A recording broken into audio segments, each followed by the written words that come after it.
elegir entre el olvido. Presenta Sensus. Descubrí la nueva línea de jabones líquidos Sensus y sentí la diferencia. Bien, venimos de un bloque, de una entrevista en móvil a la senadora Constancia Moreira, que ha dejado muchas interrogantes de un lado y del otro. Ella lo que plantea es esa manera que, no se puede decir que sea de la izquierda en general, pero al menos de un sector de la izquierda, que uno podría preguntar hasta qué punto hay miopía, ¿no? Donde no hay ninguna autorreferencia a la posibilidad de que por más popularidad que tenga un candidato se pueda...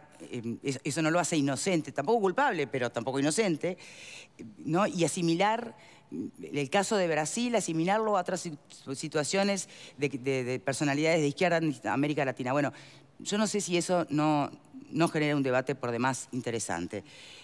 ¿Coincidís? Más que miopía, lo que hay es ceguera ideológica. ¿Está? A mí, que me perdone la compañera Constanza, pero asumir que todo lo que está pasando en Brasil es producto de la conspiración malvada de la derecha, que existe, no nos vamos a comer los mocos, vamos a entendernos, que los muchachos están realmente... Sí, pero Temer fue el vicepresidente de Dilma, ¿tá? Temer fue un aliado del PT para llegar a la presidencia y un montón de grupos más. El PT gobernó 8 años Lula, fue 4 años Dilma, más 2 años más, casi 14 años. Y no pudo cambiar un sistema que sí es corrupto, porque funciona de forma corrupta, se compran diputados, se van. El PT no rompió con ese esquema, no pudo, que sacó 30 millones o 50 millones por esa, sin lugar a duda, que cuestionó muchas cosas la estructura de poder de la oligarquía brasilera, eso es verdad, pero que entró en la regla, que se lo comió el sistema al grado de comprar y entrar en corrupción, etc., eso, negarlo es querer tapar, no el cielo con un dedo, que con el dedo, con la puntita del dedo meñique. Entonces, yo creo que es muy malo para la izquierda lo que está pasando. A mí me preocupa mucho Brasil porque como democracia es muy frágil. Yo no creo que esto es producto solo de la conspiración del Poder Judicial, los parlamentos, y hay... Nadie le obligó al PT a transar con la corrupción, ¿tá? Y se compraron y están... El Poder Judicial evidentemente juega un partido, pero juega con muñeco de todos los colores, y Temer posiblemente va a ser el próximo cercano que va a caer. No nos olvidemos que Collor de Mello ya fue hace muchos años, también tuvo que renunciar por corrupción. ¿Tá? Entonces, la democracia chilena no tiene que ver con la nuestra, por suerte. Nosotros tenemos un sistema mucho más estable. Acá creo que hay un nivel de ética mucho mayor. Acá no hay ese nivel de corrupción. Tampoco nos chupemos el dedo. Que existe, acá también existe. Pero me parece que negar o querer atribuir lo que está pasando hoy en Brasil, y a mí me da muchísima pena, Lula... Brasil y América Latina... Porque América Latina sí, porque el vicepresidente de Ecuador también fue destituido por corrupción. Y era el hombre de Correa, ¿se acuerdan? Que era el gran ídolo de la revolución el tema es cuán asimilable es el discurso de la senadora para América Latina en general, al margen de que haya ganado Costa Rica a la izquierda, ¿no? La corrupción para mí existe, y negarla y atribuirla solo a la derecha me parece que es, lo vuelvo a repetir, no es miopía, es ceguera ideológica. Graciano. Capaz que no hay tanto debate hoy, entonces... No, él va a defender a Lula. Sí, seguramente. Depende de dónde se ponga el foco, dónde se ponga el énfasis. Cuando se habla de peligro de la democracia o de riesgo, como creo que habló la vicepresidenta de Uruguay, la senadora Topolansky, me parece que ahí se entra en un campo muy delicado, extremadamente delicado. ¿Estaría en riesgo la democracia en Brasil si no hubiera funcionado la separación de poderes? ¿Estaría en riesgo la democracia y el Estado de Derecho si los jueces no pudieran aplicar sus sentencias? O si, por algún tipo de mecanismo, digamos, de insurrección, la gente se violentara por una sentencia y tratara de impedirlo. Ahí sí estaría en riesgo la democracia. Bueno, pero la senadora Moreira dijo claramente que en Brasil lo que funciona es una suerte de orquesta donde no hay separación de poderes, bueno, ¿no? pero eso es una caricatura, eso no responde a la realidad. Digo, lo que diga la senadora, yo no voy a comentar lo de la senadora, ella tuvo su espacio, me parece muy bien. A mí lo que me parece grave es que la vicepresidenta del Uruguay, respecto de lo que ocurre en una democracia vecina como la de Brasil, en un país tan importante para Uruguay como es Brasil, cuestione el funcionamiento de la democracia brasileña. Es una cosa, perdón, es una cosa extremadamente grave. Yo creo que la senadora Topolansky, la vicepresidenta de la República, se pensaba que estaba en un comité de base del Frente Amplio y que no había nadie escuchándola. Porque eso es un disparate mayúsculo. Si fuera el Uruguay considerado un país en serio, como mínimo llaman al embajador en consulta a ver qué dijo la vicepresidenta del Uruguay respecto de Brasil. Entonces, hay que andar con cuidado, porque cuando se trasladan situaciones que afectan la parte ideológica, la parte política, me imagino que hay mucha gente que no le gusta que Lula esté pasando esta situación. En lo personal tampoco me gusta, quiero decirlo. Quiero decirlo porque yo tengo una mirada diferente del sistema democrático. A mí no me gusta que los presidentes vayan presos. Porque cuando un presidente va preso, en el marco de una justicia independiente donde funciona el Estado de Derecho, quiere decir que el presidente hizo cosas que no tenía que hacer, cometió delitos. ¿A quién le puede gustar que un presidente electo por el voto popular cometa delitos? Eso no es para alegrar a nadie, es para entristecerse. Entonces, si no se analiza correctamente el tema, vamos a entrar en una situación con Brasil delicada, porque en Brasil el horno no está para bollos. No está para bollos. Lo que tiene que hacer Uruguay como país, como Estado, es acompañar serenamente este proceso, dejar que las instituciones del Estado de Derecho brasileño funcionen como tiene que funcionar. No es seguro que vaya preso Lula tampoco, porque además ni siquiera que sea impedido de ser candidato, porque creo que no quedó del todo bien explicado. La decisión, digamos, la prohibición de que sea candidato depende de la justicia electoral, que vendría a ser la Corte Electoral del Uruguay. Eso lo determinaría esa justicia en base a una norma que dictó el propio Lula. Fue Lula quien promovió una norma por la cual el político o el candidato que tenga dos condenas no puede ser candidato. Entonces, él mismo promovió esta norma que ahora sus partidarios quieren que no se aplique para él. Pero no está determinado. O sea, él puede ir preso y puede ser candidato también. Entonces, es muy delicado el tema, no hay que apresurarse, hay que esperar que se desarrollen los acontecimientos. Por supuesto que sobre el tema de fondo, la corrupción es corrupción, no es de izquierda ni es de derecha. Y creo que si hay un caso en el cual esto ha quedado comprobado, es el caso Odebrecht, ¿no? Donde han caído... Pero no es por Odebrecht que está justamente condenado Lula. No, pero es luego, una pata del tema, ¿no? Pero digamos que son las repercusiones políticas de fondo está este asunto. Y después otros más, que hay otras causas que involucran a Lula, así que no comparto en esta oportunidad la forma de analizar el tema de fondo. Respecto a lo que decía Graciano, las declaraciones de Topolansky, a mí me llama la atención cómo Uruguay debe acompañar silenciosamente el proceso que vive Brasil, pero debe gritar una y otra vez sobre el proceso que ha vivido Venezuela. Pero es una dictadura Venezuela, perfecto, por favor. Pero por favor, hay un doble discurso. Yo te voy a decir algo, tú decís es incomparable. no sé si es incomparable. ¿Cómo va a ser incomparable una democracia con una dictadura? Tenemos un juicio político en Brasil que no se termina de concretar, porque los plazos que se le dio a Dilma, esto se la aleja del poder para juzgarla, nunca se la juzga, no se termina de completar, tú que sos un jurista, el proceso por el cual se la aparta del poder, nunca supimos si era culpable o no era culpable. ¿Tú crees que en Brasil no rige la democracia y el Estado de Derecho? De lo que se decía. Perdón. Ayer, por ejemplo, ¿tú crees que en Brasil no rige la democracia y el Estado de Derecho? ¿Me dejas terminar? Ayer, por ejemplo, mientras el Tribunal Supremo estaba analizando el caso de Lula y estábamos siguiendo todos voto a voto, se conocían apenas horas antes declaraciones del comandante en jefe del Ejército que dice que comparte el anhelo de todos los ciudadanos de bien, en repudio a la impunidad y de respeto a la Constitución. Del mismo modo, dice en un Twitter, me mantengo atento a la misión institucional del Ejército. ¿Tú dirías que podemos hablar de una democracia plena si acá, mientras se está hablando del caso Sendik, el jefe del Ejército, Manini Ríos, tuitea que está pendiente de lo que suceda con el proceder de la justicia? Yo creo que no lo dirías, Graciano. Entonces, no comparto el análisis de Constanza, pero tampoco vamos a pensar que Brasil está viviendo un momento de apogeo pleno y que no hay una cuestión, yo creo, de temor respecto a la democracia. Tampoco me olvido que hace 2 semanas una concejal del Partido Socialista fue acribillada en la calle, una mujer que lideraba una comisión que estaba investigando los abusos de los militares en las favelas. Entonces yo creo que más allá de que Lula sea culpable o sea inocente de lo que se lo acusa, Brasil no está viviendo un buen momento y Uruguay tiene que estar muy pendiente de eso. No sé si en silencio. Miguel. Bueno, es un tema bastante complicado. Yo prestaba atención a los compañeros. Yo creo que pensar que esto es una maniobra política es ser muy ingenuo. Eso en primer lugar. Digo, acá el juez Sergio Moro se hizo cargo de una investigación que denominó Lavallato y por la cual ya hay, anoté acá, empresarios, funcionarios públicos, ministros, senadores, tesoreros, procesados con prisión, de izquierda y de derecha. Acá, como dice Verónica, no me parece que sea corrupción de izquierda. Acá la corrupción no tiene partido político. Hay gente de izquierda y de derecha que ha sido procesado por muchos delitos. Después lo otro, me parece que no estamos prestando la atención a algo muy importante. Estamos hablando de un Tribunal Supremo conformado por 11 jueces.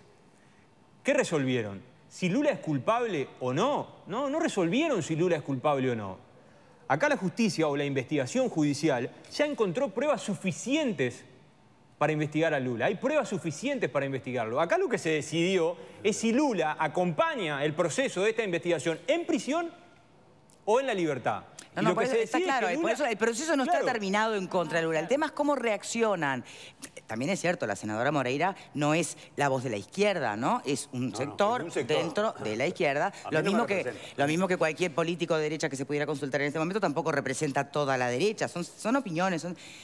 Lo que sí está bueno plantearse es qué pasa con estas miradas que son siempre tan extremistas y polarizadoras, que no admiten términos medios. Estamos hablando de, bueno, la izquierda llega a América Latina democráticamente después de los golpes de Estado en la reconquista de la democracia. Y está desacelerando en algunos países de América Latina, por más que en algunos esté ganando. ¿Y cómo lo está haciendo? Todos los casos son diferentes, o por lo menos merecerían un análisis diferente. El tema es cuando se establece como norma que la está sacando la derecha en conjunto con la justicia, ¿no? Y los medios de comunicación. Victoria, yo te explico eso en una frase bien cortita que por lo menos es mi opinión. A ver, Lula, ¿por qué tiene tanta aprobación? ¿Por qué la gente quiere tanto a Lula? ¿Por qué la gente dice que muchos brasileños salieron de la pobreza gracias a Lula? ¿Es verdad o no es verdad? Cierto. Ah, bueno, es cierto. Lula supo leer qué era lo que le estaba pidiendo la gente, pero se corrompió. Atendió las necesidades de la gente, pero se corrompió. Entonces, ¿de qué estamos hablando? Está bien, fue un buen presidente, ayudó a la gente que lo necesitaba, sí, ayudó, pero se corrompió. Y si se corrompió, tiene que ser investigado. Bueno. Y si es investigado y se comprueba que cometió delito, lo tiene que pagar con prisión como cualquier ciudadano, como cualquiera. ¿Y eso es una manera que tiene la derecha de deslegitimar a los candidatos de izquierda? ¿O es una manera de ser democráticos y cuando hay corrupción, hay corrupción? Eso es una visión... Perdón, eso es una visión que yo no voy a seguir porque me parece que plantear el tema en un andarivel que yo no lo quiero seguir. Yo quiero sí señalar una cosa que tú planteabas al pasar es si estos procesos son todos diferentes o hay un hilo conductor. Que me parece, eso sí me parece interesante. Y eso va... bueno, esa fue la pregunta que le hice a la senadora que derivó en su respuesta, claro, ¿no? Pero justamente, entonces yo quiero volver a ese tema porque yo sí tengo una reflexión para hacer sobre eso que deja de lado el tema de derecha e izquierda. Sí hay un hilo conductor. ¿Cuál es? Claramente hay un hilo conductor de lo que pasa en Brasil, de lo que pasa en Argentina, de lo que pasó en Perú. Cayó un presidente. En Ecuador cayó un vicepresidente que había sido puesto por Correa. Entonces, ¿hay un hilo conductor? Claro que lo hay. Revisemos en cada uno de los países. ¿Cuál es el hilo conductor? La influencia de las empresas, básicamente de construcción de obra pública brasileñas, que conseguían contratos en esos países a través de la intermediación del aparato político afín a los gobiernos de cada uno de esos países. Ese es el hilo conductor. No hay ninguna duda que es así. El presidente Kuczynski cae porque hizo lobby en favor de las empresas brasileñas que hacían obra pública. El vicepresidente de Ecuador cae porque hacía lobby y cobraba coimas de las empresas brasileñas.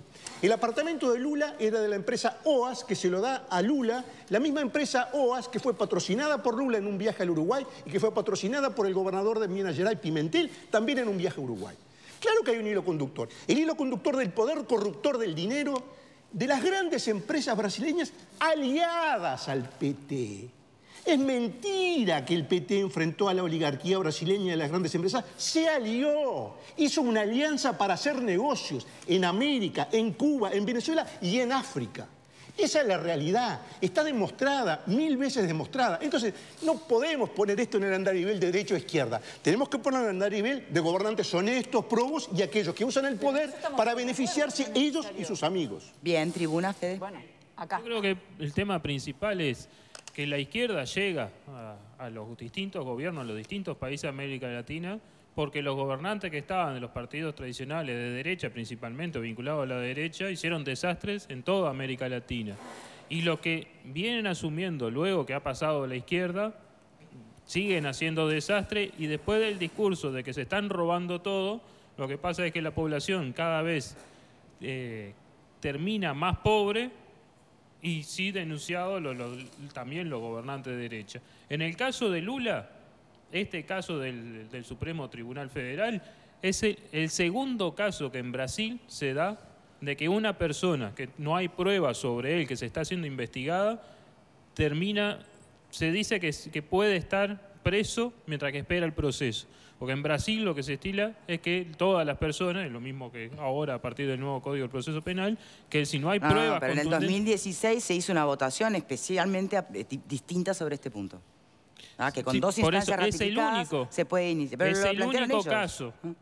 Ese, pues dijo que había dos, el de Lula, ahora. Y ese es el único caso donde la justicia, más allá de lo que dice lo que vendría a ser el Código del Proceso Penal brasilero, donde no puede esperar en libertad, o todavía no está seguro si puede esperar en libertad o no, porque tiene que ser el fiscal el que pida el procesamiento.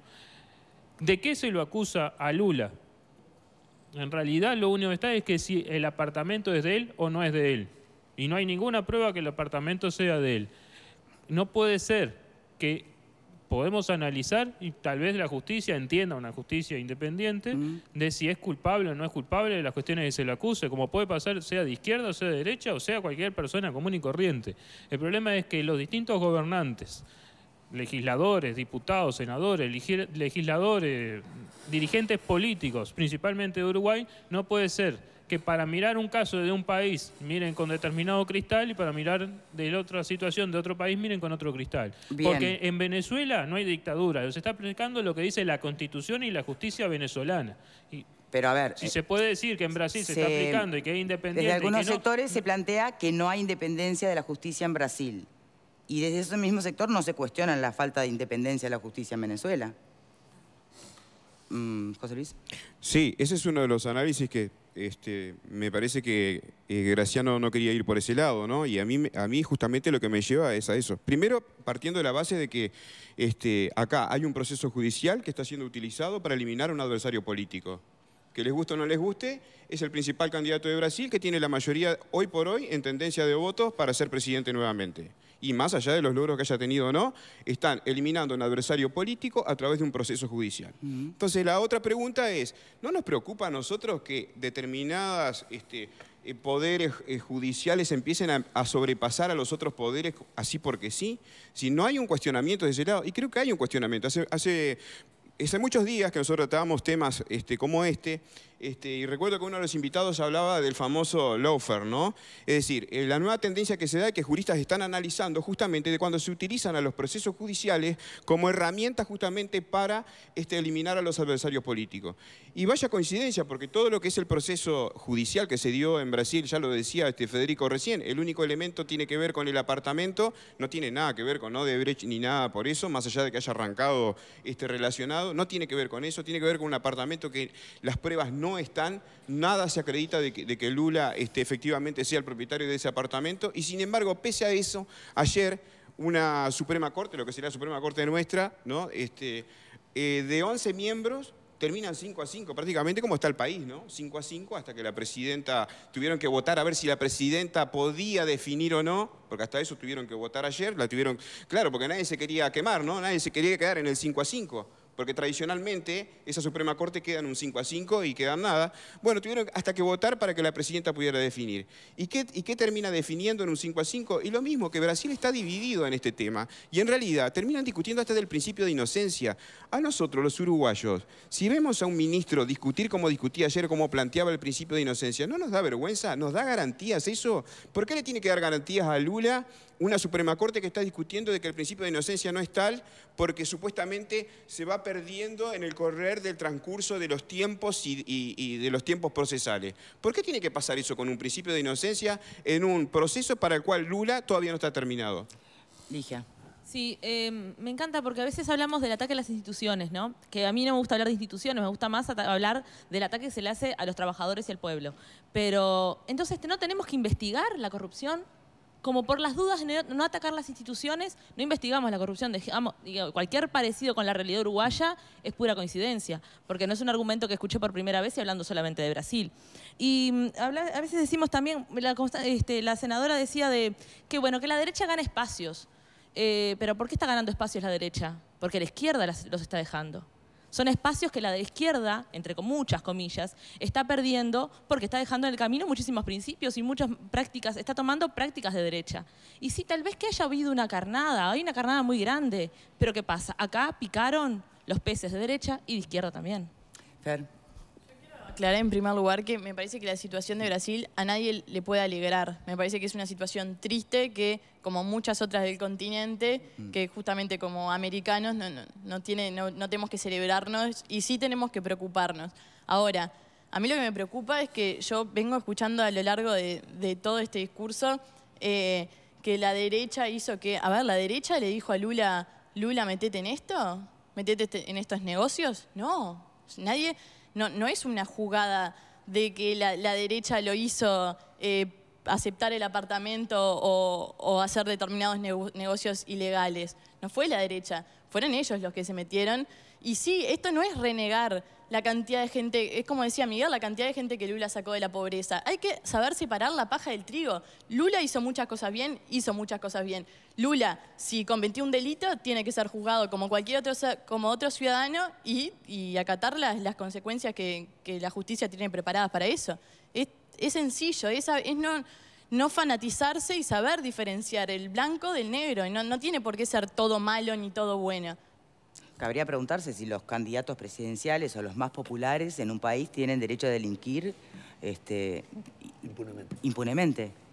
O derecho a no ser investigados en caso de que se sospeche de corrupción. A mí de verdad me encantaría poder retomar este tema y escuchar otras voces de dirigentes políticos, ¿no? De otros partidos y de otros sectores aún dentro de la propia izquierda. Perdón, me quedaste, Claudio, pendiente y después tenemos que cerrar y hacer una pausa. Pero sí, a retomar este tema, ¿no? Y no solo sobre Brasil, ¿no? Sino qué está pasando en general en América Latina con las denuncias de judicialización de la política, las orquestas y las operaciones antiizquierda. Me parece que es interesante. Sí, 35 millones de brasileños salieron de la pobreza. Es el candidato que tiene mayor posibilidad de ganar las elecciones. Ahora, separemos también lo que es la justicia, lo que es justo, ¿no? Una gran discusión aparte. ¿Consideramos también aparte que Brasil en realidad tiene una justicia independiente? ¿Independiente en qué sentido? ¿Qué justicia es independiente en qué país? Bueno, pero entonces, ¿no creemos más en la democracia? ¿Qué hacemos? Esta democracia... La república, sí, ¿no? ¿Cómo seguimos? Sí, me encanta esa discusión para un programa. Esta democracia me encantaría discutirla a profundidad. ¿Qué democracia? Porque tu idea de democracia y la otra persona va a discrepar con la mía, sin duda. Una cosa más. Venezuela es un golpe de Estado, es una dictadura. Brasil, ¿qué es? Donde mueren militantes de izquierda y donde, por ejemplo, murieron 5 jóvenes comunistas, hermanos de comandos guerrilleros, hermanos de comandos, ¿no? Paramilitares. O sea, ¿qué es dictadura? Una sí y la otra no. No seamos oportunistas tampoco a la hora de discutir estos temas. Ojalá podamos llevar adelante un debate más profundidad sobre este tema. Sobre el tema de la corrupción tendríamos que hacer un debate. Sobre el tema, bueno, es que en realidad hoy está vinculada con la política en América Latina. Porque, Victoria, el eje de esto es el uso del poder político para beneficiarse en forma personal o beneficiar al partido que se integra o a los amigos que lo rodean. Ese es el punto central. Y sobre eso se pronunció la justicia brasileña. Y eso es lo que me parece que tiene que ser el eje del debate hoy, porque de lo contrario estaríamos entrando en un discurso de impunidad. Y me llama la atención que aquí, desde la tribuna, surge una especie de alegato en favor de la impunidad. Como tiene no sé cuántos puntos de rating y de intención de voto, entonces, ¿qué? ¿Vamos a hacer una ley de impunidad para perdonar los delitos que hizo anteriormente? Por favor, por favor. Yo creo que el gran problema que estamos teniendo los uruguayos y en general es que estamos haciendo una lectura y una interpretación hasta casi de lo que es un concepto de democracia y república desde nuestros propios libros y conceptos ideológicos. Sí, los lentes. Cuidado, porque estamos cerrando. Y no se dejemos la cancha, porque jugamos una cosa de una manera, otra de otra no. Vamos a ser justos y jugar sin carga ideológica, ¿no? Sí, difícil, ¿no? No, pero si no existe la ideología. Pausa y ya venimos.